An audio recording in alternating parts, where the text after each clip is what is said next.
Comment s'est passée la fin des vacances et cette reprise surtout? Plutôt bien, ça a été studieux, on a eu du beau temps, tout le monde est revenu à peu près en forme, donc c'est vrai que ça a été intense physiquement et mentalement, mais c'est le but de ces pré-saisons.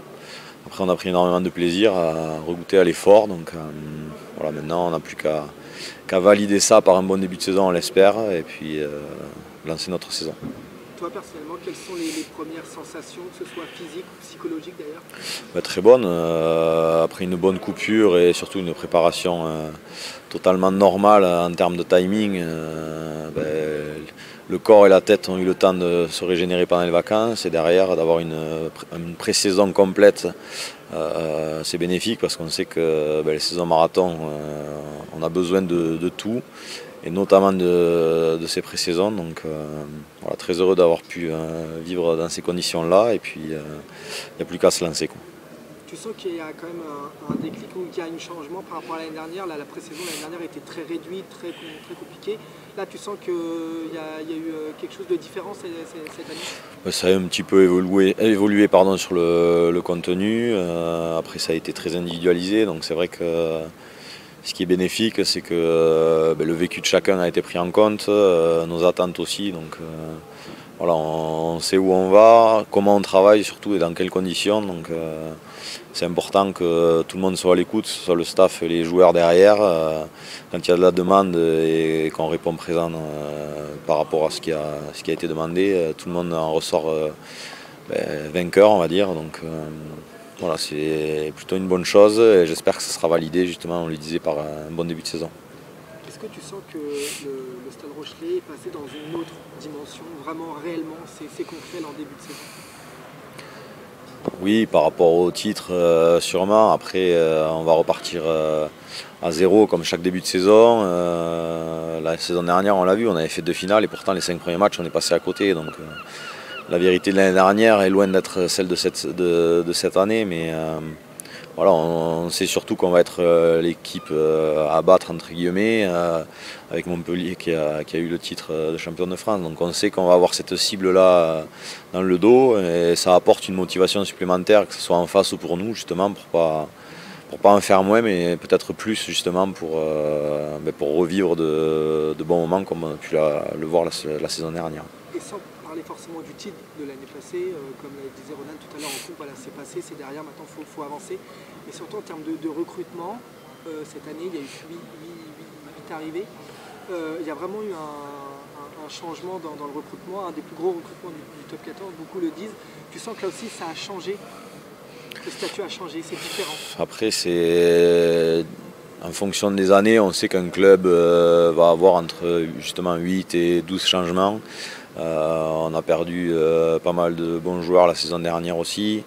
Il fallait absolument les remplacer, donc c'est vrai que le recrutement a été positif. Maintenant, ça passera surtout par les performances. Avoir un bon recrutement, c'est bien, mais il faut que collectivement, on soit performant et qu'on amène des choses concrètes au staff, nous sur le terrain aussi entre nous et pour le public. Donc le recrutement, c'est bien, le groupe qui a été construit sur la pré-saison aussi. Après, il faut vraiment absolument le valider par nos performances et surtout des victoires. Mais ça dénote quand même une certaine ambition quand même. Non, c'est bien, je pense que La Rochelle depuis maintenant plus de 10 ans s'installe justement dans un club qui fait les choses dans le cadre, sans extravagance. On en est là aujourd'hui justement parce qu'il y a des joueurs qui ont permis au club de monter de la Pro D2 au top 14, puis de vivre des phases finales chaque saison. Et au fur et à mesure, il y a certains joueurs qui sont là depuis le début, d'autres qui ont pris le train en route. Et ça a permis d'amener le club là où il est aujourd'hui. Et nous, étant de passage, le but c'est au minimum le laisser dans les standards où il est actuellement. Alors, tu es un ancien du Racing 92, tu es arrivé l'année dernière. Il y a 2 ans. Il y a 2 ans maintenant. Il y a 3 nouvelles arrivées du Racing, tu les connais bien. Je suppose, comment tu vois ces arrivées, que c'est des joueurs avec qui tu as joué en plus? C'est des joueurs avec qui j'ai joué. Et je le disais, c'est bien d'avoir des joueurs qui arrivent et qu'on connaît déjà.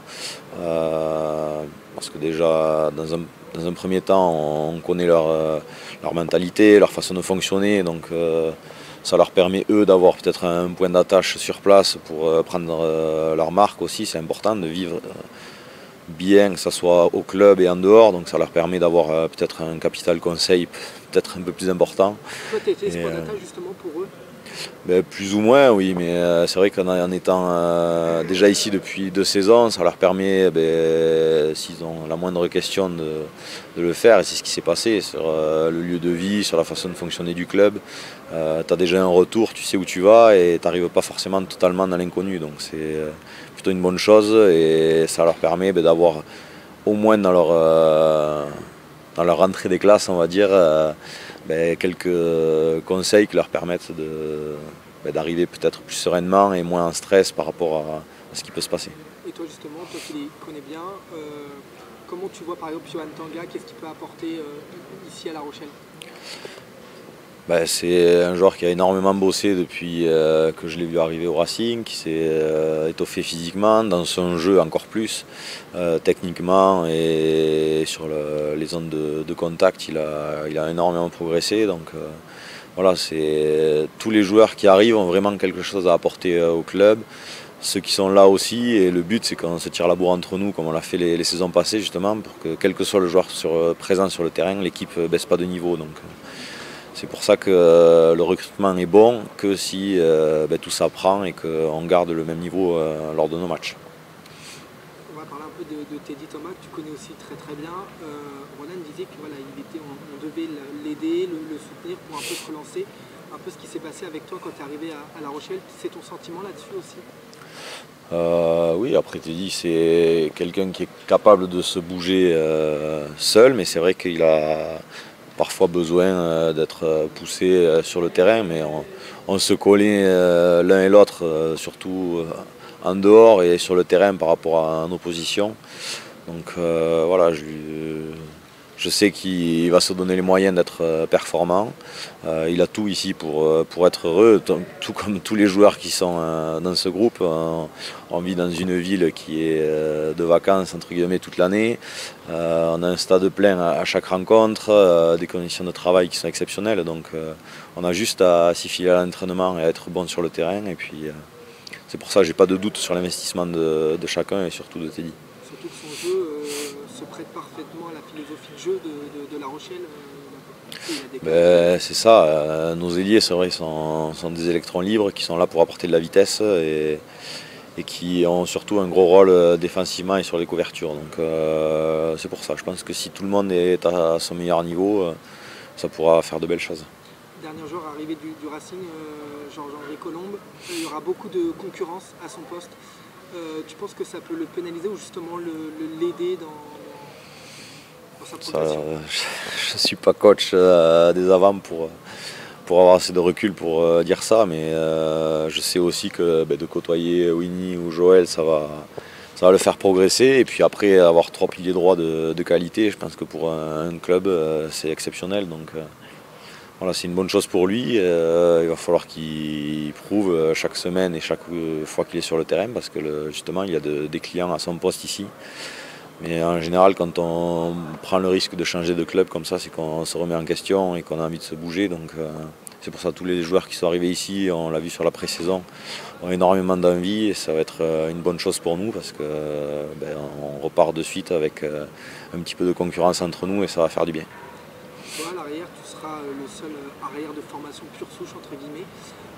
Tu vas encore avoir les clés du camion à l'arrière. Comment tu vois cette nouvelle saison seul derrière? Ça c'est, même si je suis le seul arrière, pur arrière on va dire, les performances feront que je reste sur le terrain et j'enchaîne. C'est pas parce que je suis un peu plus âgé que Thibaut Rabournin qui est tout jeune ou Dylan ou même Pop qui peut y jouer que forcément ce sera moi qui serai sur le terrain. Donc je prends toujours autant de plaisir à m'entraîner fort et à prouver chaque week-end que j'ai envie de rester sur le terrain. Donc, c'est sûr que c'est une chance que j'ai d'avoir du temps de jeu, mais ça s'accroche aussi par les performances et l'investissement aux entraînements. Donc, le but aussi, c'est d'amener tout le monde, et justement de sécuriser un petit peu par rapport au poste d'arrière sur le troisième rideau pour que défensivement on soit bien en place. Surtout que tu as toujours un peu dans un coin de ta tête le 15 de France encore. Toujours, hein. Après les saisons sont en dents de scie, on l'a vu il y a 2 ans et l'année dernière c'était totalement différent pour moi, mais ça l'est tout autant pour d'autres joueurs, donc c'est pour ça que d'avoir eu la chance d'avoir une pré-saison longue et copieuse me permettra de répondre présent tout au long de la saison et puis voilà, prêt pour chaque opportunité qui se présentera. C'est un objectif la Coupe du Monde quand même? Ça reste un objectif bien sûr parce qu'aller en France et puis vivre une Coupe du Monde, je pense que c'est quelque chose d'exceptionnel et potentiellement, vu mon âge, ce sera la dernière que je puisse accrocher. Donc j'ai réellement envie de me donner les moyens de la faire. Tu es en fin de contrat cette année, 2023, je crois. Est-ce qu'il y a déjà eu des discussions pour prolonger Il y a des discussions qui sont en cours, donc on verra dans les prochaines semaines comment ça évolue. Alors, ça sera encore l'odeur iodée ou pas forcément? Il n'y a rien de sûr pour le moment, mais si tout le monde s'entend comme il le faut, il n'y a pas de raison que j'aille ailleurs. On se voit l'année prochaine encore. Ça serait bien.